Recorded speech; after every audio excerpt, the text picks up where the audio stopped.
The job was simple. Work the midnight shift at various gas stations. Always the same bright lights. They hummed. They flickered sometimes. They pushed back the dark, but only so far. Beyond the pumps, the world was black. A deep, endless black. My small, bright box felt like an outpost on the edge of everything. I worked at a few. A corporate chain near the interstate. A smaller, family-owned spot in town. The details changed. The brand of coffee, the snacks on offer. But the feeling stayed the same. A strange mix of solitude and exposure. Anyone could pull in. Anything could happen. I learned to watch, to listen. The customers were a parade of the night. Tired truckers, their eyes red. They needed fuel for their rigs, for themselves. Young people, full of restless energy, looking for cigarettes or a sugar rush. Sometimes quiet folks who just couldn't sleep. Their faces were often etched with worry or just plain exhaustion. My role was clear. Take the money, make the change, brew the coffee, stock the shelves. But it was more than that. I was a witness, a silent observer of these nightlives, a brief point of human contact in the lonely hours. Safety was always on my mind. The panic button nearby, the door locked after a certain hour, just in case. Mr. Henderson was a regular at the interstate station. An older gentleman, neat, even at 2 a.m., he always wore a tweed cap. He bought a black coffee and the early edition of the paper every single night, or rather, every single morning. His consistency was comforting, a small, predictable thing. He didn't say much, a polite nod, a quiet thank you. He'd sit in his old sedan under the less harsh lights near the edge of the lot. He'd read his paper, sip his coffee slowly for about half an hour. He was a landmark in the shifting landscape of the night, a steady, familiar presence.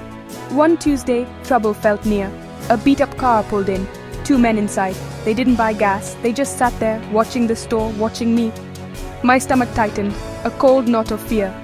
I tried to look busy, wiping counters that were already clean. My heart hammered against my ribs. Mr. Henderson finished his coffee. He usually left then, but not that night. He saw the car, he saw my face. I knew he did. He started his engine, but he didn't drive away. He parked closer to the entrance, in clear view. He just sat there until the other car finally sped off. Then, he gave a small wave and drove into the dawn. Sarah worked at the hospital nearby. She was a nurse, another night shift warrior. She'd come in around 3 a.m. for a soda and a chocolate bar. Her scrubs were often rumpled. Her eyes held a deep tiredness. But she always had a smile, a quick, kind greeting that meant something. One particularly long night she came in. She was holding a paper plate, covered carefully with foil. "We had a potluck," she said. "This is for you." It was a slice of homemade pizza, still a little warm, enough to share, she thought. We stood there, she on one side of the counter, I on the other, eating pizza. We talked more that night, not just the usual pleasantries. She spoke of her patients, the emergencies, the small victories, the heartbreaks. I told her about my quiet nights, the strange encounters, the boredom, the occasional fear. Our worlds were so different, yet linked by the late hour and the shared need for caffeine. Listening to her, my job felt different, less like just killing time or just earning a paycheck. Her work was vital, saving lives, easing pain. My job was small in comparison, but I was there for her, a safe place to get a snack, a friendly face in her brief escape. That slice of pizza connected us. It shifted my view of my own small role.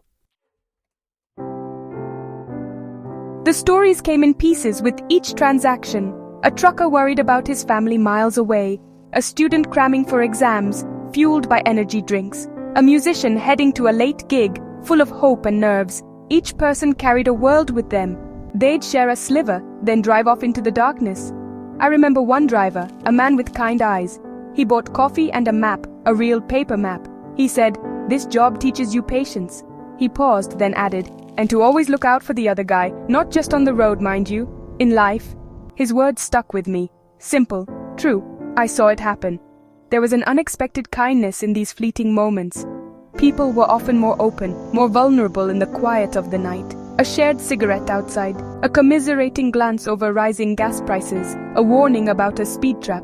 Small gestures, but they built a sense of community, a fragile web of care woven in the shadows. Those night shifts did more than pay bills. They were an education in human nature. I saw people at their most raw, tired, stressed, but also often at their most decent. The loneliness of the job opened me up to the connections that matter, no matter how brief. It taught me that everyone has a story, and that empathy can bloom, even under fluorescent lights.